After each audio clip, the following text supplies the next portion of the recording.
दोस्तों देखिए class 10th surface area volume पृष्ठीय क्षेत्रफल और आयतन संबंधी एक बहुत महत्वपूर्ण प्रश्न ये है। एक राइट एंगल ट्रायंगल, एक समकोण त्रिभुज है आपके पास जिसके साइड्स यानी भुजाएं अदर देन हाइपोटेनियस, मतलब कर्ण के अलावा अदर भुजाएं जो दी हुई हैं, अदर साइड्स वे दी हुई हैं 15 और 20 सेंटीमीटर। 15 सेंटीमीटर और 20 सेंटीमीटर हाइपोटेनियस के अलावा, कर्ण के अलावा और दो भुजाएं दी हुई हैं 15 और 20 सेंटीमीटर। 90 के सामने वाला जो होता है समकोण त्रिभुज में वो कर्ण है। कर्ण के अलावा दो भुजाएं दी हुई हैं 15 और 20। सबसे पहले कर्ण निकाल लिया जाए, हाइपोटेनियस। पाइथागोरस थ्योरम से हाइपोटेनियस का square equal to base square plus perpendicular square, यानी कर्ण पर का वर्ग बराबर आधार का वर्ग धन लंब का वर्ग। बेस मान लिया 20 है तो बेस हो गया 20, परपेंडिकुलर है 15, 15 का स्क्वायर। ये सब सॉल्व किया तो बताओ इसका हाइपोटेनियस कितना आ गया? 25। ये कितना आ गया? कर्ण 25। ठीक है, ये कह रहा है इस ट्रायंगल को इज मेड टू रिवॉल्व, इसको रिवॉल्व किया गया अराउंड इट्स हाइपोटेनियस, हाइपोटेनियस के अबाउट इसे रोटेट किया गया, हाइपोटेनियस के अबाउट इसे रोटेट किया गया। कहने का मतलब अगर हम लोग इसको देखें,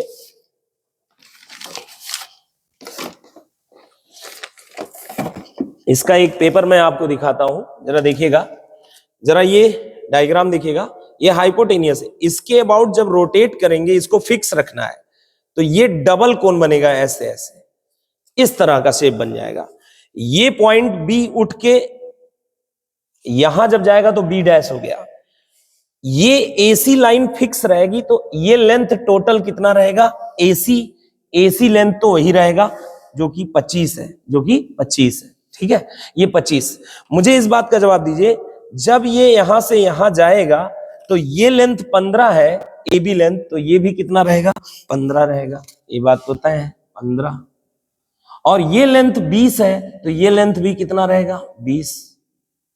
इस वाले कोण का ये स्लैंट हाइट कहलाता है, तिरछी ऊंचाई L1। इस कोण का तिरछी ऊंचाई L1 15 सेंटीमीटर। इस वाले कोण का तिरछी ऊंचाई ये वाला है, इस वाले कोण का तिरछी ऊंचाई L2 20 सेंटीमीटर। ठीक है, अब पूछा क्या है इसमें? फाइंड वॉल्यूम, वॉल्यूम बताना है, सरफेस एरिया ऑफ डबल कोन। ये जो दोहरा शंकु बन रहा है इसका वॉल्यूम बताना है, आयतन, और इनका पृष्ठीय क्षेत्रफल बताना है। Curve surface area, surface area of double cone. Surface area जब बोला जाता है तो केवल कर्व वाला बताना है, कर्व वाला सरफेस एरिया आपको बताना है। तो चलिए आइए देखते हैं। सबसे पहले अगर दिक्कत कर रही है इसका वॉल्यूम निकालना हो तो वॉल्यूम, चलिए पहला पार्ट किया जाए, volume, total volume. Total volume of double cone क्या हो जाएगा? ऊपर वाले कोन का वॉल्यूम V1 मान लेते हैं और नीचे वाले कोन का वॉल्यूम क्या मान लेते हैं? V2। दोनों को क्या कर देना है? ऐड। तो ये आ जाएगा total volume of the shape. इस शेप का टोटल वॉल्यूम आ जाएगा। बताओ पहले वाले कोन का वॉल्यूम क्या हो जाएगा? कोन का वॉल्यूम होता है 1/3 पाई रेडियस का स्क्वायर इंटू h। इसी तरह दूसरे वाले कोन का वॉल्यूम क्या हो जाएगा? 1/3 पाई रेडियस का स्क्वायर इंटू h।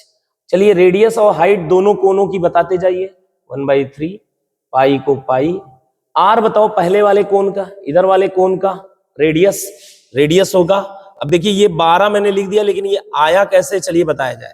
ये 12 कैसे आया मुझे ये बताना है। तो जब ये पॉइंट इधर जा रहा था रोटेट होने के बाद, तो ये यहां से ये लेंथ बताना है, इस पे जो परपेंडिकुलर गिरेगा ये रेडियस इस हाइपोटेनियस पर 90 डिग्री बनेगा। मुझे ये रेडियस बताना है, ये कितना होगा। यही मेन चीज है जो दिक्कत करेगा ना। वही रेडियस इसका भी होगा कोन का, इसी कोन का भी यही रेडियस होगा, इस कोन का भी यही रेडियस होगा, इस कोन का भी यही रेडियस। तो दोनों का रेडियस निकालना मेन प्रोग्राम इसी का है, रेडियस निकालना है।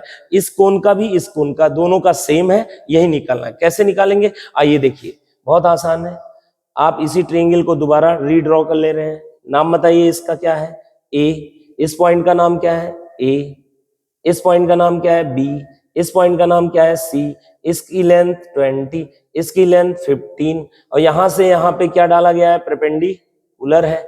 ये बीओ, ये कितने डिग्री? 90 डिग्री। चलिए अच्छा, ये कितने डिग्री है? यहां भी 90 डिग्री।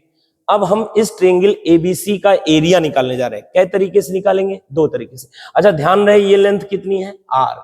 ये लेंथ कितनी है? आर। ये लेंथ कितनी है? आर।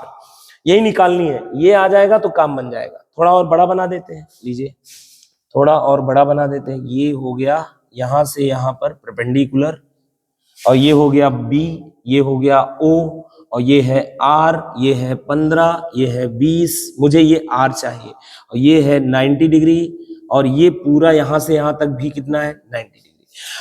अब देखो, इस ट्रायंगल नाम है ए बी सी। इस ट्रायंगल का एरिया मैं दो तरीके से निकालूंगा, और दोनों area of triangle A B C, इस आर को निकालने का यही एक लौता टेक्निक है। इस ट्रायंगल का एरिया निकालने के लिए इस ट्रायंगल का एरिया हम दो तरीके से निकालेंगे। Area of triangle ABC, area of triangle ABC दो बार लिख के, और चूंकि दोनों तरीके से एक ही ट्रायंगल का एरिया निकाल रहे हो, तो एक ही ट्रायंगल का एरिया अलग अलग आ ही नहीं सकता। एक ट्रायंगल का एरिया चाहे 50 तरीके से निकालो, एक ही आएगा। ट्रायंगल के एरिया का फॉर्मूला होता है half base into height, base into height. और इधर वाले में भी यही फार्मूला लगाएंगे, हाफ बेस इंटू हाइट। लेकिन यहां बेस और हाइट अलग अलग चुनेंगे, यहां बेस और हाइट अलग लेंगे। इस ट्रायंगल का एक बार हाफ बेस बताइए क्या ले रहे हैं? 20, बेस हो गया 20। हाइट बताओ क्या ले रहे हैं? 15। और दोबारा इसी ट्रायंगल का बेस क्या ले रहे हैं अब की बार? ये वाला बेस। ये कितना है? एसी लेंथ अभी अभी आपने निकाला था 15, ये लेंथ कितना है? 25, सॉरी कितना है? 25।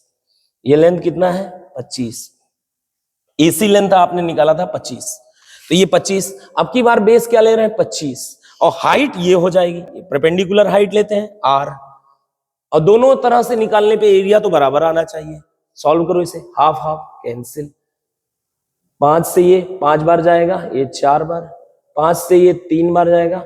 आर बराबर 4 3 12, आर की वैल्यू 12 आ गई। अब बताओ रेडियस आ गया कि नहीं? यही एक टेक्निक सीखनी थी। आर के जगह 12 कितनी बार ऊपर वाले कोण के लिए वॉल्यूम निकाल रहे हो, तो आर ऊपर वाले कोण का कितना है? 12, तो 12 कितनी बार? स्क्वायर है, 2 बार।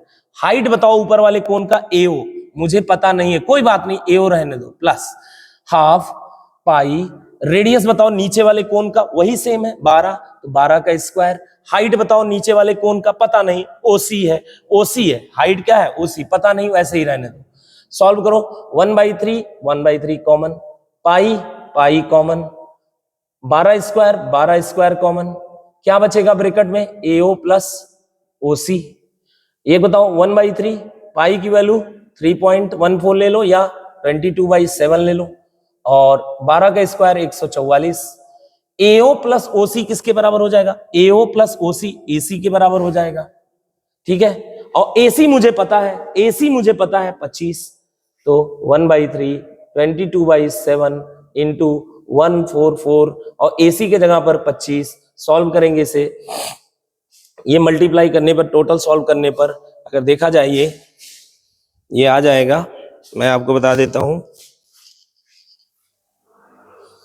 तो 22 इंटू 144 इंटू 25 इतना डिवाइडेड बाई 21, ये आ जाएगा 3771.42 ए वॉल्यूम का यूनिट्स और सेंटीमीटर क्यूब। अब पूछा जाता है सेकंड पार्ट। सेकंड पार्ट में पूछा है total surface area. Surface area इसका और इसका ऐड कर दो। कर्व सरफेस एरिया पूछा है, कर्व सरफेस एरिया पहले वाले का कोण 1 का सरफेस एरिया CSA प्लस कोण 2 का CSA, दोनों को हमें ऐड कर देना है, दोनों को हमें ऐड कर देना है। कोण 1 का CSA, कोण 2 का CSA। पहले कोण का सरफेस एरिया क्या होता है? पाई RL। दूसरे कोण का भी सरफेस एरिया का फार्मूला पाई RL। चलो बताओ पहले कोण के लिए रेडियस क्या है? 12। L बताओ, L1 15 प्लस पाई को पाई, दूसरे कोण का रेडियस 12 ही है, और इंटू L क्या है इसका? 20। अब दोनों में सॉल्व कर लो, पाई कॉमन, 12 भी कॉमन, ब्रैकेट में क्या बचेगा? 15 प्लस 20, 15 प्लस 20 कितना होता है? 35।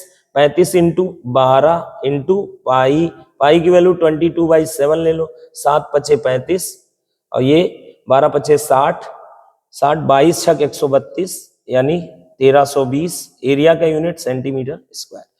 सभी लोगों से रिक्वेस्ट है प्लीज वीडियो को लाइक और सब्सक्राइब करें। धन्यवाद।